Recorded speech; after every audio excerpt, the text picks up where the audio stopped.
Ready to glow from the inside out? Join us this week as we speak with the glowing minds behind Dear Self Aesthetics and Wellness Center, a proudly Filipino brand born during a time of crisis and now redefining affordable, science-backed beauty.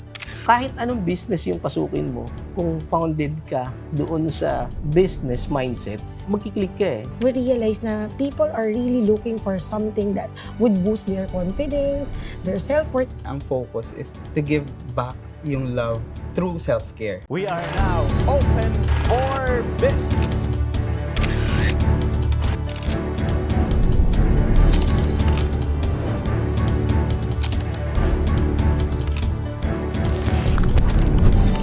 It is a signal to the world. We are open for business.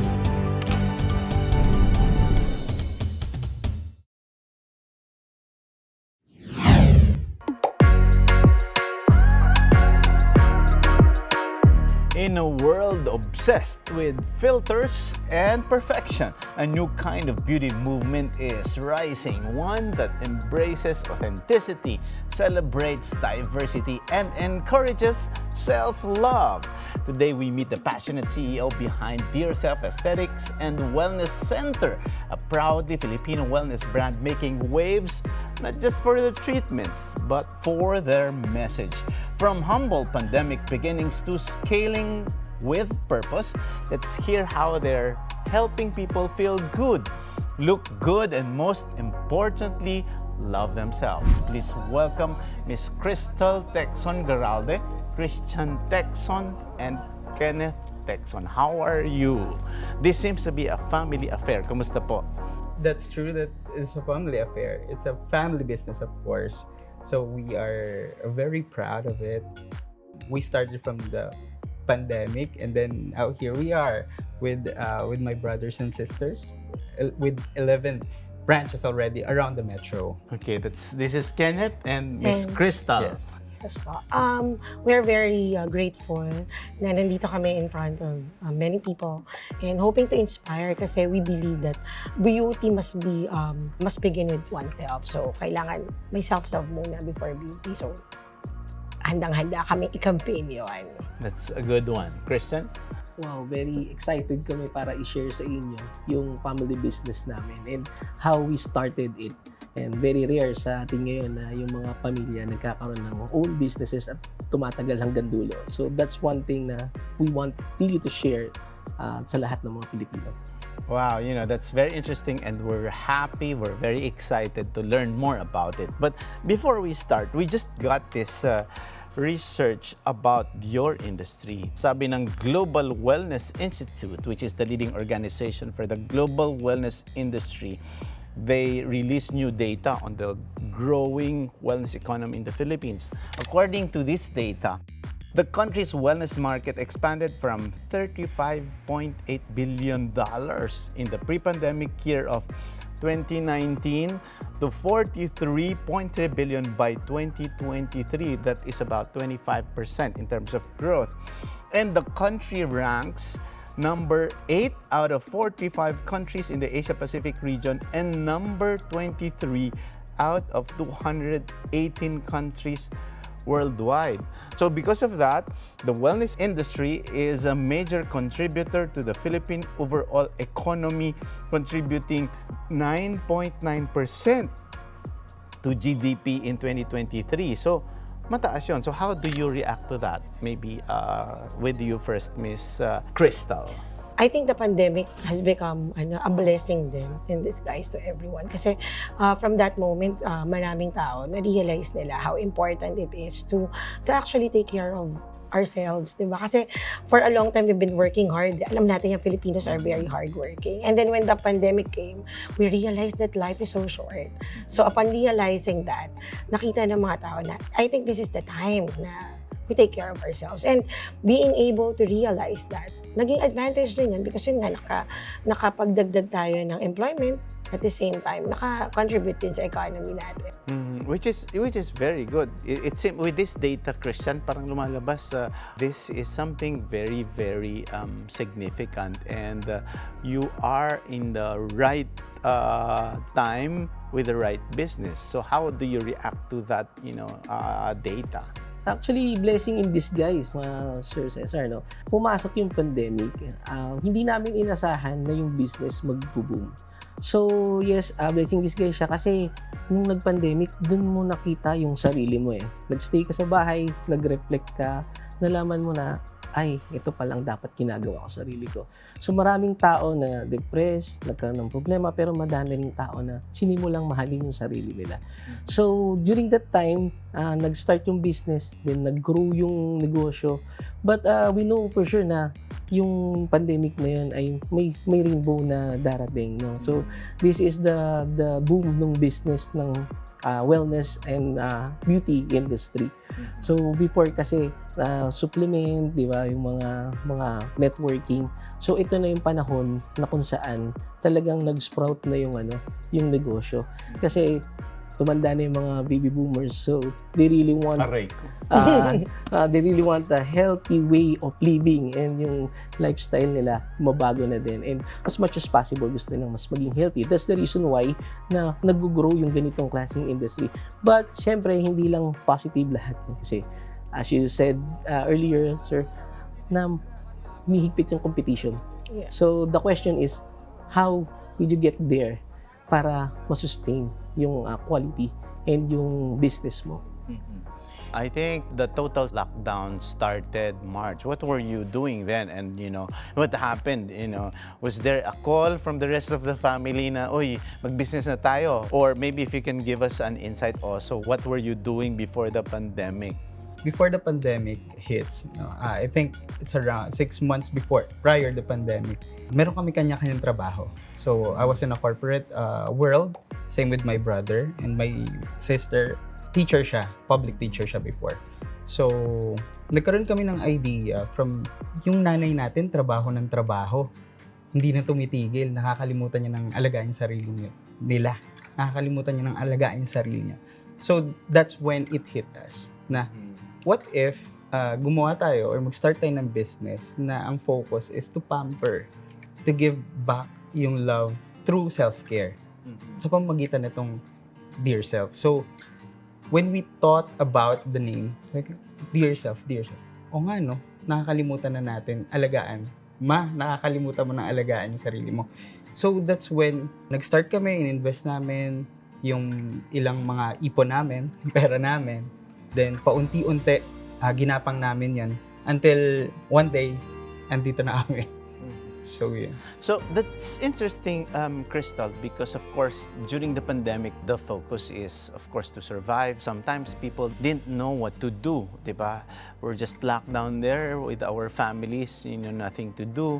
But in your case, you bonded yourselves together and discussed what you can probably do, di ba? And that eventually led to a family business. So, how did you do it? Was there somehow a business plan or parang, as Kenneth mentioned, you were a teacher based on the experiences ba? Siyempre, sa dinami-dami kasi ng pwedeng mapagtuunan mo ng negosyo, ito yung napili ninyo. Paano nangyari yun? It was like a real blessing kasi when we started, I started it with my husband first. No?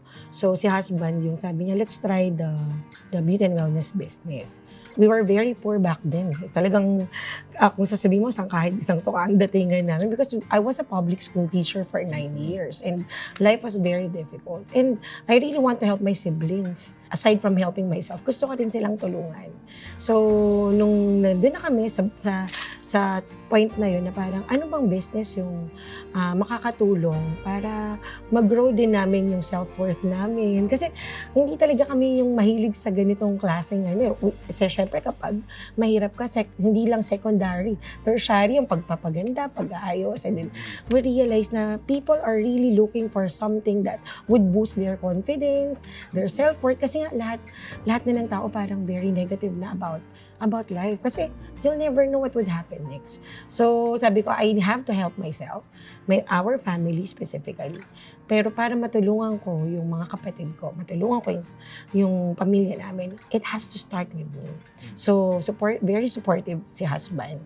So we started na itayo yung business during the pandemic. Pero syempre, hindi siya naging madali. Kasi you have to introduce na this time, hindi ito yung ending. Ito pa lang yung beginning. So we have to campaign that idea sa mga tao. So kahit na nakaklose ang lahat, we keep on posting sa Facebook na we have this clinic that might help you grow as well. Grow and glow at the same time. So, ayun naman. And then I encourage my siblings, resign na kayo. Let's try to work things out. So, siguro very good ako sa pag-encourage them na to support me as their ate. At masunurin sila. So, I think that's the very good head start for all of us. For Christian, what came to your mind, when you were encouraged to support the business? Siyempre, when you go to the journey of entrepreneurship, that's different, di ba? In your case, saan industriya ka galing dati? Before ako pumasok sa business namin ngayon, I've been in the IT industry, one of the biggest company in the Philippines din, for 7 years. And to make the long story short, nagkasakit ako. I've been diagnosed by stage 4 hypertensive retinopathy na kapag hindi ko iniwanan yung trabaho ko, mabubulag talaga ako. Night shift, mga unhealthy foods, so yun, pumasok lahat. So, pinapili ako ng doktor, mamili ka yung paningin mo o yung trabaho mo. So, obviously, I chose yung eyesight ko. So, yun na, nag-start na, in-encourage ko na ate ko, bakit hindi ka mag-business? No? So, yun yung pinakamalaking decision na ginawa ko sa history ng employment. Iniwan ko yung trabaho ko. Tsaka 7 years yun, normally. 7 years. And you will have promotions na yes pag po, ganon. I've been in a lead position na and then going to managerial. No? And yung salary medyo okay na. But nag-decide ako, sige, pasok tayo sa business. And then, that's where it started na. Nung nag-step forward ka sa pangarap mo and pinanghawakan mo na, kaya natin to. Wow, this is very inspiring. Okay, sa'yo naman, Kenneth, what were your ideas that brought you to that Dear Self brand? Nung dinidiscuss namin magkakapatid yung magiging pangalan ng business namin, we were actually thinking at first Felicity because of happiness. We want yung tao na kapag pumasok doon, magiging masaya siyang lalabas. Confident. So, habang wino-workout namin yung name, sabi namin magkapatid, kaming dalawa ang boto. Sabi ko, ayoko ng Felicity. Let's think of something na yung patungkol sa'yo. So, that's when it started. Dear Self. Kasi gusto natin personal Gusto natin maging personal tayo sa sarili natin. Maging personal tayo as a business owners or as business doon sa ating mga clients. So, dun siya nag-start. Sabi ko, sige, eto na, Dear Self. I would just like to relate also, that idea of Kenneth developed with the siblings and you being a public school teacher, di ba? With the many changes na in the industry, di ba? Especially in the wellness industry. So how do you relate, that branding, Dear Self, doon sa exposure mo naman na alam mo sa public school system? Kasi there are a lot of people I interview here na sometimes it's their previous experiences like what you did, it was the turning point minsan, di ba? Paano yun? How do you relate that previous experience in this new business? Sabi nga nila, they call it the hugot, no? Sabi nila, saan ba ang hugot mo?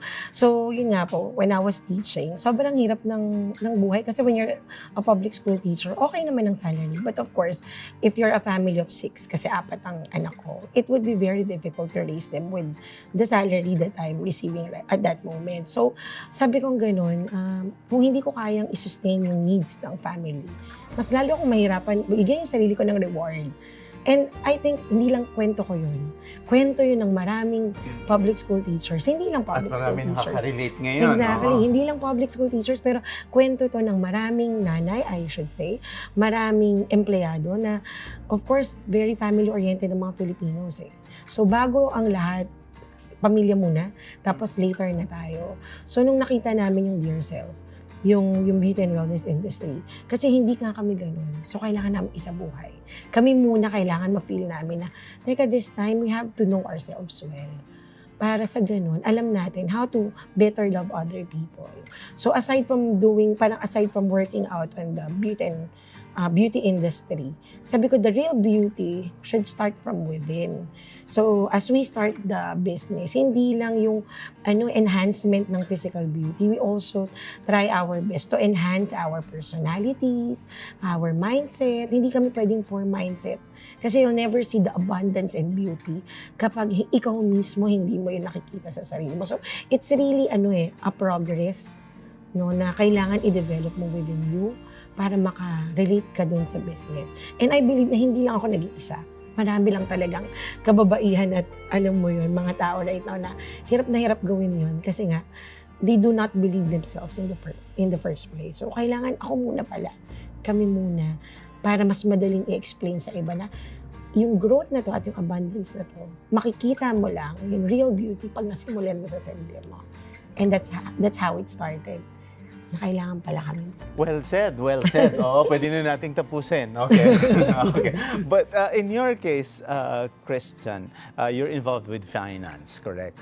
You know, from this story, I'm sure there's a lot of people who will be inspired, by this story of yourself. With finance, sabi nga ni Miss Krystal, hugot, di ba? Pero in your case, siyempre, pag finance, di ba, kahit anong hugot mo dyan, talagang dapat may paghuhugutan ka, di ba? Yung iba, nagtatagumpay kasi passion talaga nila. Where is this core value or core competence coming from? Did you come up with an inventory of what you have and then tap other people who are into that health and wellness or beauty market? Mga ganun ba? Ano yung ginawa ninyo? So, before ko sagutin yung question directly, siguro nakatulong sa aming magkakapatid na sanay din kami sa hirap. No? So, nag-start yung kasi business-minded yung tatay ko. So, yung tatay ko, nag-iisip ng business yun. 1 to 2 months pag nag-click, iniiwan niya na. And then we continue. So, laging ganun yung routine. Laging ganun ginagawa niya. The good thing is yung mother ko naman, siya naman yung matyaga. So, pagpapatuloy niya yung business na simulan ng airpot ko. So, ganun lagi pag nag-start ng business. And little bit we know na yung palang ginagawa nila na yun yung nagpo-form sa aming magkakapatid na maging negosyante. So, habang lumalaki kami, nag-start kami ng iba't ibang businesses, lalo na ako kasi father figure ako So, gusto ko lagi yung mga kapatid ko nauuna. Gusto ko laging may pera, gusto ko laging may pagkain sa bahay, and lagi ako nag-iisip, paano ko mapupunan kaya yung mga pangangailangan namin pag wala na yung papa ko, yung mama ko, paano ko i-sustain yung makakain lang, no? So, doon nag-start na-form kami na business-minded pala kami. So, before kami nag-start ng business, naging naging professional. So, mga teachers talaga ako, kumuha ako ng 2 years course sa teaching, major in physics, but nag-shift din ako sa computer course, engineering, then yun na nga, nag-start na yung business nung nagkasakit ako. Pero this time, hindi talaga siya about beauty and wellness. So, it's about how you handle the business and your experiences from the past. So, kahit anong business yung pasukin mo, kung founded ka doon sa business mindset, magkiklik ka It's just like, siguro as a chief finance officer, mahalin tulad ko yung buhay namin sa isang bamboo tree na it takes a lot of patience bago mo ma-achieve yung goal mo. So, we've been through those ups and downs. So, naghirap po kami, literally. Going back to dun sa bamboo tree, no? It takes about 3 to 5 years bago mamunga ang bamboo tree, visible on top of the soil. So, 3 to 5 years, papalaguin niyo yung roots niya para maging founded siya ng malalim in 3 to 5 years. And can you just imagine the patience, di ba? Just para makita mo yung tumutubo yung bamboo tree on top of the soil.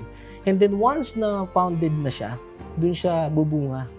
So, in just a single day, yung bamboo tree pwedeng mamunga ng into 24 inches high. So, ganun kabilis yung pag-grow niya once na yung foundation niya ay tama. At alam mo kung ano yung tinanim mo, yun din yung aanihin mo. So, that's the value that we have. And also, as a chief finance officer, tanim lang muna, no? So, we always practice delayed gratification And hindi muna kami masyadong gumagastos. So kung ano yung pumasok, Lalo na finance ka. yes Oo. po, ano yung pumasok, Higpit lagay, talaga. pasok, Oo. lagay. So madalas nagkakaproblema, syempre, pagka humihingi ng budget. But yun yung work ng finance eh. So he has to make sure na meron kang fund for the next few years na operations. And right now, we are entering the 6th year. So 3 to 5 years, when I said about the bamboo, to make a visible sprout, no? So andun na kami sa part ng storming. So yung development kasi, ano yan eh, 4 stages yun. So forming, storming, norming, and performing. So yung kabataan namin, yun yung form kami ng magulang namin. Then storming, nung naghihirap kami, wala na akong makain. And then norming, ito na, nag-start na kami ng business. And then performing. At this point, nagpe-perform kami. But it's a different case for the business. So that same 4 stages also applies to the business. It's always a life cycle. We formed that nung nag-start ang pandemic. And right now, we are storming. So meaning, there's a lot of competitions, there are lots of problem, maraming pumapasok. But we have to make a solid and firm goal na malalagpasan natin to because yung tinatanim natin tama eh. So nagtatanim tayo ng tama at doon sa mga mabubuti na bagay. And then ang ina-expect natin dito is mag-grow din ng mas mabuti. Wala namang ibang aanihin kung hindi yung tinanim mo rin po, di ba? So ganun po siya. This is really inspiring, and I'm sure there's a lot of entrepreneurs, small businesses who are also learning from this story. Before I ask what your products and services are, in a family business, families also fight, di ba? Parang wala naman magkakapatid na hindi nag-away. Among the 3 of you, you're the youngest, correct? So, how do you resolve that conflict? Kasi nung sinabi ni Christian, budget, ikaw agad ang nag-react, narinig ko yung tawa mo. Kasi baka ikaw ang humihingi ng pang-boost sa social media. So, how do you resolve conflicts within this family enterprise? Funny thing is, pagka meron kami mga bagay na need na i-resolve, inuupuan talaga namin. So, literal, at some point, meron kaming time na nasa isang sasakyan kami, doon kami nagbabangayan. Doon kami nagdi-discuss. So, Talaga sa sasakyan sigawan talaga. Sigawan talaga. Hindi naman, sana naman may driver para kahit na. Nakapark naman. Okay lang yun, nakapark. So, sometimes, ganun talaga eh. Meron talagang conflict, especially kapag magre-request ako ng budget That's sa a new thing. finance. Ladies and gentlemen, that's a new thing. Kasi yung iba nag-aaway sa boardroom. Okay, but this time, first time ko sa sasakyan.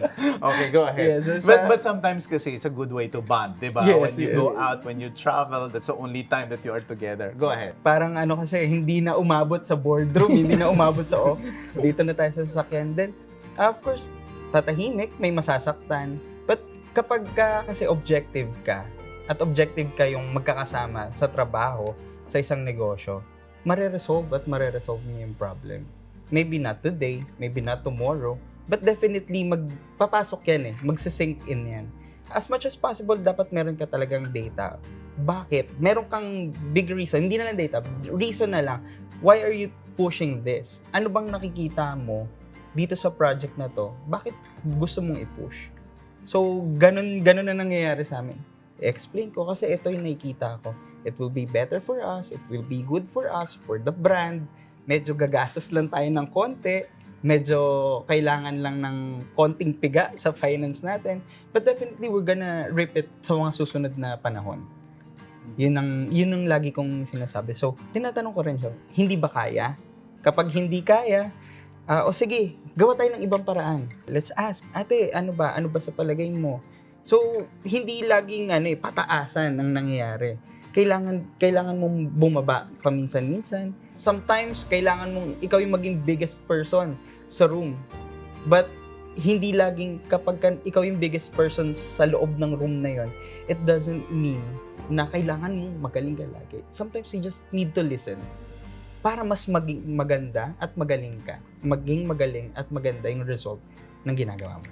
Wow, very nice insight from Gen Z. Okay, Krystal, You are the CEO. Siyempre, your role is, you have to be on top of it. You set the vision of the company as CEO. With your experience and as CEO, do you have a formula or who do you get that kind of inspiration in terms of leadership? As CEO, what is the vision that you see this company going? First and foremost, hindi talaga madaling maging ate and CEO at the same time, like what Kenneth has mentioned. Kasi magkakaiba kami ng point of view eh. Iba-iba rin naman yung gusto namin about our personal lives. But as the CEO, I have to set the direction. I have to keep the vision and the mission straight na mauunawaan ng lahat. So, as of now, I see dear self that doing the business all over the country. Kasi right now, we have one provincial branch na. So hopefully, makatawid na kami sa Visayas and Mindanao as well. Andun ako sa point na nag-aaral ako. Kasi I was a teacher eh. So, ang alam ko lang gumawa ng lesson plan, magturo sa klase, intindihin yung mga estudyante. And I have to grow as well. So, I have to attend a lot of seminars. I educate myself. Nag-YouTube University rin ako if I have to. And most of all, I tried my very best to connect with business people. And I guess that's the best thing that I've done so far. Kasi I was able to attend different seminar workshop in other countries na I never thought I would do in this field. At nakatulong yun for me to see na naka-anchor yung business namin, hindi lang sa kagustuhan kumita, kundi kagustuhan ko na ilaban nga yung pagmamahal sa sarili. Kasi it's the vision na matutunan natin na mahalin. But not of course selfish way. It has to be a selfless act pa rin. But you have to understand yourself. Kasi doon ako nagkaroon ng malaking breakthrough eh. Yung naintindihan ko kung sino ako, ano yung kaya kong gawin? Ano yung kaya kong gawin para sa ibang tao? Kasi gustong-gusto kong tumulong. So, nag-invest ako na aralin lahat yun. So, and it's never easy. Pero, I believe na if I'm on the right track, mas madali para sa mga kapatid kong makita yung same vision. And dahil masunurin sila at mahal namin yung isa't isa, we are grounded. And we know for a fact na we're doing this not only for ourselves, but for other people na umaasa sa amin. As a matter of fact, yung business, hindi na lang for the family eh. Kasi yung mga dating kaibigan, dating kaklase, mga kamag-anak, they're all part of the business and it is so complicated. But the good thing is, we know our values kaya lumalaban. Wow. Key words from Miss Krystal. She mentioned the big difference between selfish and selfless acts. That's a good thing. Now, we go to, siyempre, ikaw ang marketing, Kenneth, di ba? Ano ba ang mga produkto at serbisyo na meron ang Dear Self? Kasi I watch your video, I watch your AVP. So, eto na, nakita ko yung Dear Self. So, I somehow, when I saw that, it was glossy. It was nice. The messaging is something different. And then, parang somehow you associate it with a foreign brand as well, which is good. Ano ba ang mga produkto at serbisyo ng Dear Self? Well, we have, of course, 3 main product or service, which is facials, slimming, and lasers. And itong pinakabago namin, which is in doctor's procedures.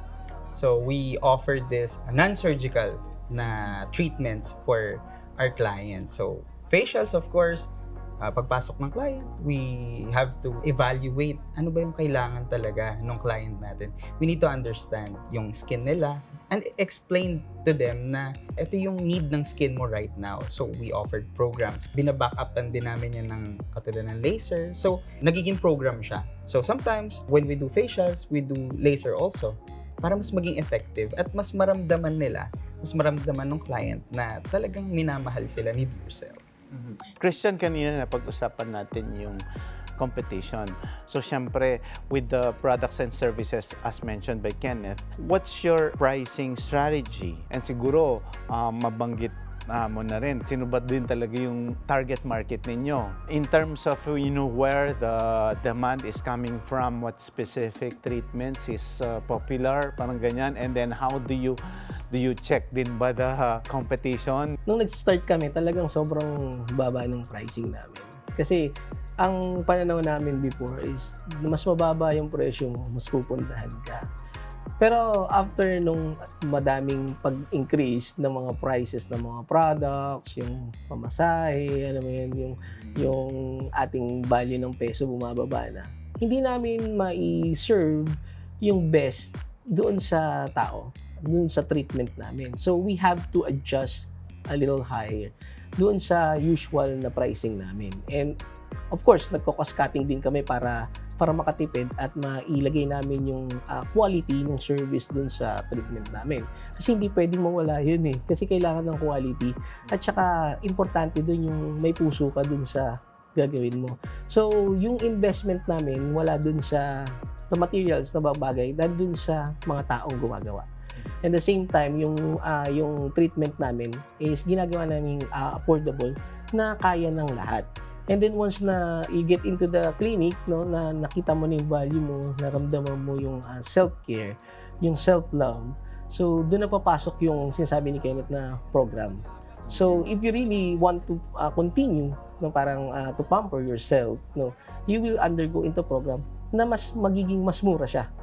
So kung per session talagang mataas. Pero pag naging program siya, bababa yung pricing niya. So, ganun nag-work yung pricing namin. And at the same time, we make sure na yung affordability nandun pa din. Kasi we do not want to, alam mo yung mga tao na hindi kaya short-change. na hindi nila magawa kasi mahal. We also offer those packages na matatouch namin yung mga nasa lower class. So, lower class, middle class, and even yung meron kaming doctor's procedure, yung mga gusto magpa-botox, magpa-thread, yan. So, we can offer that, the quality na in a more affordable prices po. As you mentioned, you have your vision, mission, something that is non-negotiable, kumbaga, di ba? So, what is that corporate mission or what is that key objective or values of the network na despite the stiff competition, you will not compromise? So, non-negotiable sa amin, dapat lumabas ang client that they are loved. Kasi yun ang, namin, trident, you are loved. So, pag hindi mo naramdaman yun, we have to improve on that. And of course, the company believe that we are not only enhancing beauty, we are affirming it. So, beauty is not for just one person, it's for everyone. So, importante sa amin na we give the quality service. Kaya nga sabi ni Krystal a while ago we are not only loving our clients, but at the same time, we are loving our employees too. Kasi without them, it's so impossible to progress this way. So, napaka-importante sa amin na we all feel loved as well. So, bilang CEO, napaka-importante na balance yun. We love our clients, but at the same time, we love our employees too. Speaking of employees, how do you select them? What's the criteria? Kasi siyempre, minsan as a family business, parang ang hirap mag-fire. Yes. Oo, di ba? Kasi parang, mag-anak mo na o kumbaga parang tito mo na o kaya pamangkin mo, parang ganyan. Is there a professional way of you doing it na at the outset, o sige, kamag-anak tayo, pero parang wala kang kamag-anak dito pag hindi ka nag-perform o nasira mo ito, you will pay for it. And do you also, what's your HR strategy in firing them na hindi masisira ang relationship ninyo? In your case, how do you do that? Of course, when we started, just like any other business, basta ka mag-anak, kaibigan, kapamilya, okay na yun.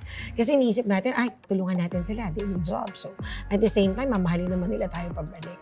And it happened naman. We had several relatives na totoong nagmahal with us for the past 5 years. But then again, like any other business, we have to have that business mindset. So, nag-acquire na kami ng mga employees who are really deserving. And when we say deserving, it's not all about skill. We also look for the qualities, yung mga value system. Kasi napakahirap mag-hire ng magkaiba kayo ng goal ng empleyado. Kasi kung saan kayo mapupunta and at the end of the day, baka magka-away na kayo kapag umalis siya. So, what we did, we tried our very best to become more objective about choosing the right people. Kasi we may have the right business but with wrong people, nothing would go right. So, this time, mas maingat na kami. Yung personality, yung values, yung attitude, they matter the most. So, kahit hindi pa magaling mag-facial, we're giving them the chance. Pero, dapat we have the same goal. Palagay ko, dun talaga nagsisimula lahat. So, by doing that naman, so far, we're doing good sa pag-hire ng right people. Wow, okay. Speaking of people, again, Kenneth naman, speaking of people and how people get their information from, diba? Uso ang social media, diba? Ikaw, Gen Z ka, iba ang mga lingwahe ng mga kabataan. In your case, Kenneth, ano ba yung mga trends na nakikita mo sa marketing ng business ninyo sa aesthetics and wellness in relation to the positioning of your company? Nung ni-start namin tong business na to, sir, nakikita ko nung inaaral ko, we are in a selfie generation. Yun yung tawag ko din. We're here in a selfie generation, which yung parang ako. I believe 20 years ago, meron nag-study about sa term na yun, na pagdating ng time na to, 2020, ang mga tao, mas titignan nila yung sarili nila. Mas aalamin nila yung patungkol sa sarili nila. So, from that idea, sir, doon namin inaatake yung tao na, hello, sakto, dear self kami. Welcome kayo dito, kahit anong edad mo, kahit anong preference mo. Basta patungkol yan sa pag-a-add ng value mo sa sarili mo. Welcome ka dito. So, from that perspective pa lang, ang dami mo nang matatouch eh. Kasi yung pag-a-add ng value sa sarili, walang edad yan eh. Lalo na sa generation namin, sa generation Gen Z, hello. Alam niyo yan, alam nila yan na mas nagbibigay sila ng value sa sarili nila. Nagiging ugali na nga siya ngayon. Na parang dapat fair, dapat ganito. Itong generation na to, itong Gen Z na to, I believe talaga meron silang power to speak up, to speak out. So, yung mga yun yung pinipick up namin. Then, slowly, nilalabas namin sa marketing, sa messaging namin, sa way kung paano namin i-disenyo yung mga creative execution natin. In your business, we see a lot of people using celebrities kasi parang they look for icons, they look for, these influencers, di ba? What's your thought on that? Kasi siyempre, the way I understand it, because of your market positioning, you target different socioeconomic classes, but I'm sure there is a core market. But with other brands in your industry, talagang uso yung, okay, you have to have this influencer, it has to have this, you have X number of followers on Instagram dapat, and then you have X number of followers on TikTok, somehow, and then you get them, yung iba, di ba? In your case, do you also believe in that? Would you go into that route eventually? Well, sir, honestly, hindi ko madi-discount yung idea na kapag mataas yung number of influence na itong isang personality, makakapagdalaga talaga siya.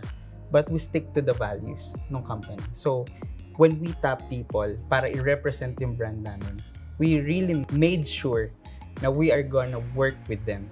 So, yung goals nila at yung values nila, as long as intact yan, and same with yourself, aligned yan, we're gonna work on that. So, yung mga ambassadors namin like Neri, Grace, and Amina, meron talagang makikita at yun ang talagang magiging influence kasi from them, personally, alam nila kung ano yung naging changes sa buhay nila, sa wellness nila when they started Dear Self.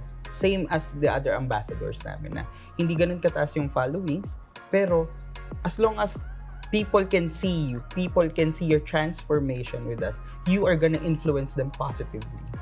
So, yun ang naging core namin pagdating sa pagtatap ng mga tao to represent yourself. Wow, the voice of the Gen Z. Okay, back to millennial ito siguro. Yes, sir. You are now entering into the expansion phase. How do you scale up? What's your strategy of scaling up in terms of opening different branches? What's your expansion strategy, Krystal?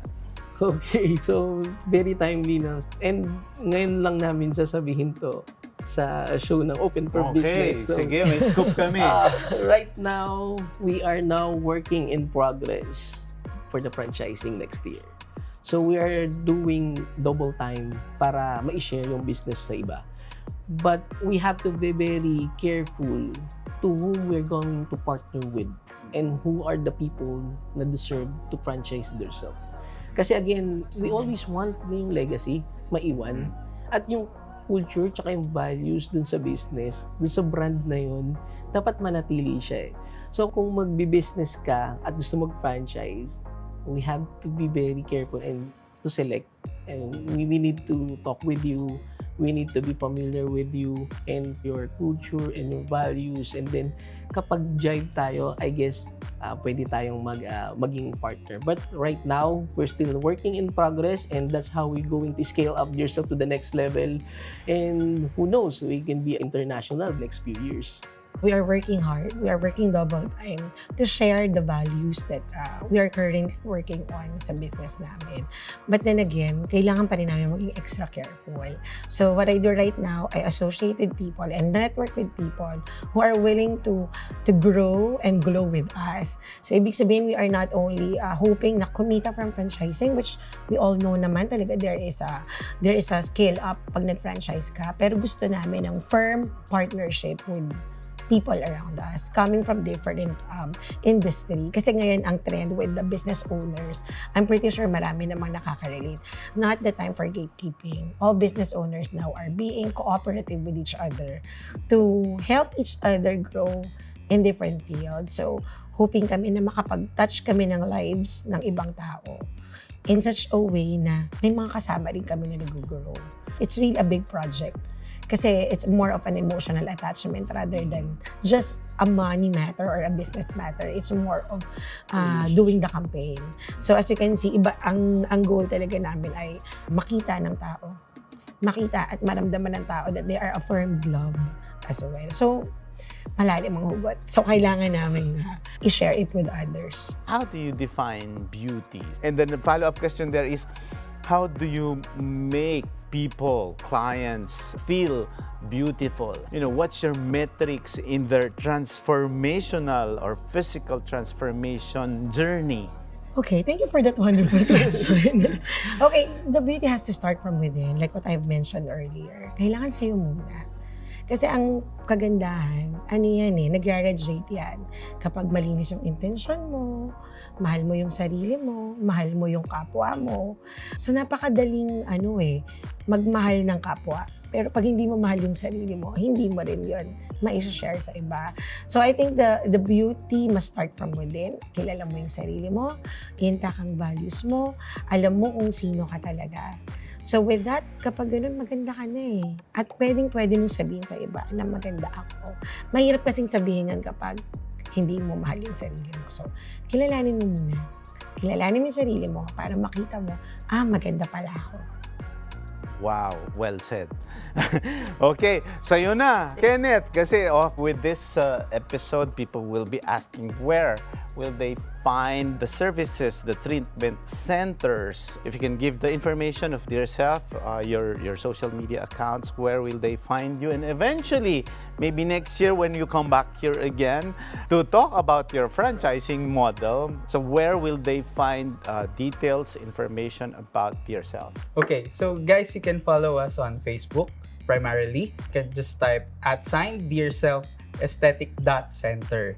So makita nyo dyan, pag sinearch nyo, marami ding lalabas ng mga branches. So right now is 11 branches na active kasi isa i-relocate. We have there in Pasig, Kapasigan, Taguig, Cavite, Las Piñas, Monumento, Caloocan, Camarin, Congressional, Novaliches.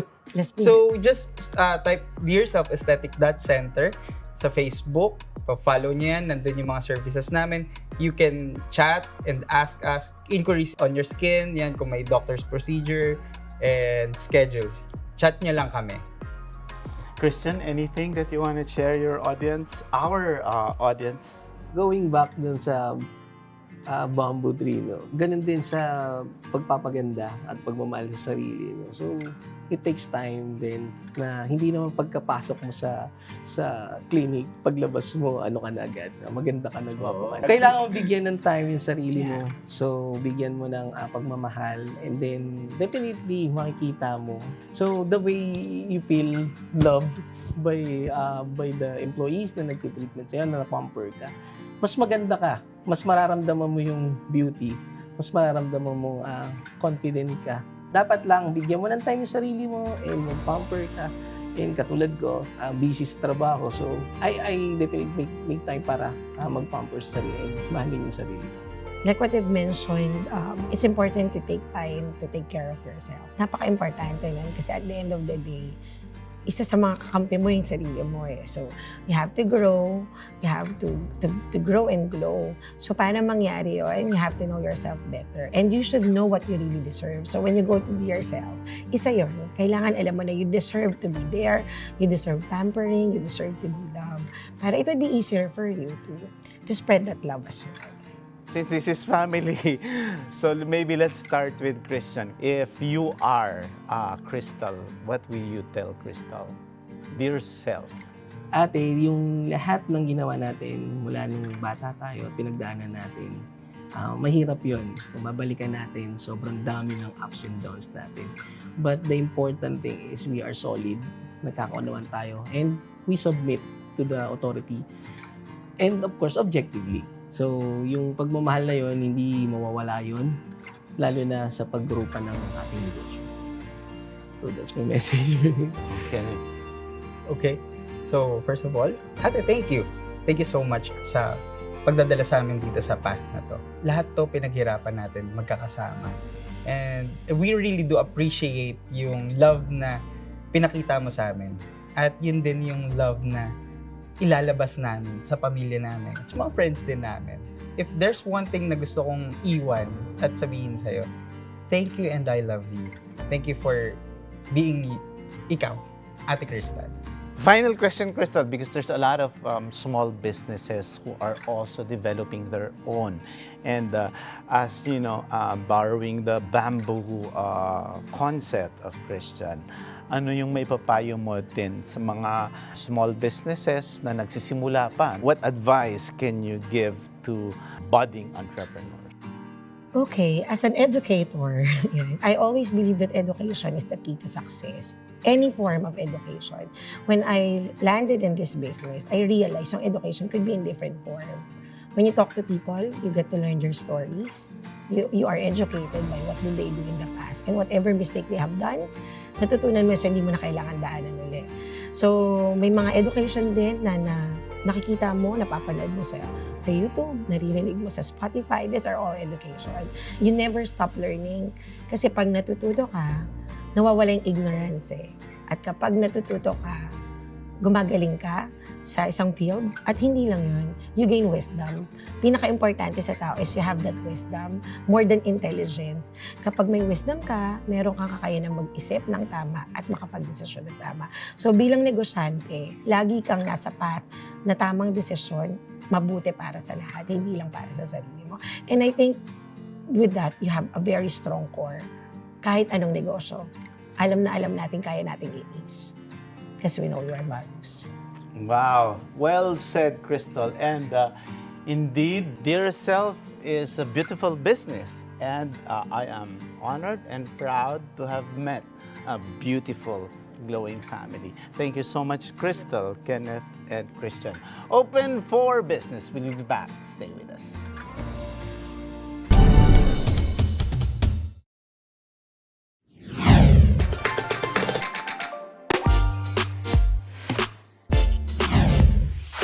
And our buzzword of the week is the wellness economy, encompasses industries that provide products, services, and activities aimed at promoting and supporting a healthy lifestyle and overall well-being.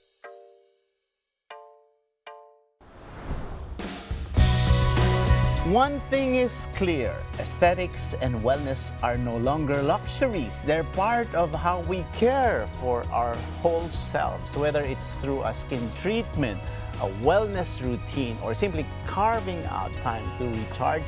Embracing self-care is a powerful act of self-love. The industry may be driven by science and innovation, but at its heart, it's about people.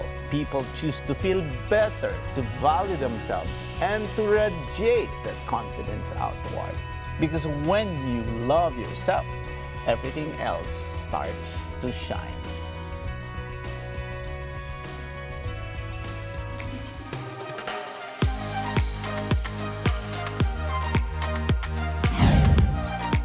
And with that, our quote of the week is, love yourself first and everything else falls into line. You really have to love yourself to get anything done in this world. That's according to actress Lucille po. Maraming salamat sa isang oras na pagsama sa amin upang tunghayan ang isang makabuluhang usapan ukol sa negosyo dito lang sa Open for Business. Hanggang sa susunod na linggo, samahan nyo kaming muli dito sa Open for Business. Catch us on Facebook, on YouTube. Like and subscribe on our social media page at Net25 TV. We will bring you more insights from industry experts, thought leaders, CEOs, and featured SMEs. Together, let us help encourage business development in the Philippines. Sharpen your business acumen, feel the pulse, and set the trend for as long as you are informed and open for business. Ito po si Cesar Vallejos. Marami pong salamat.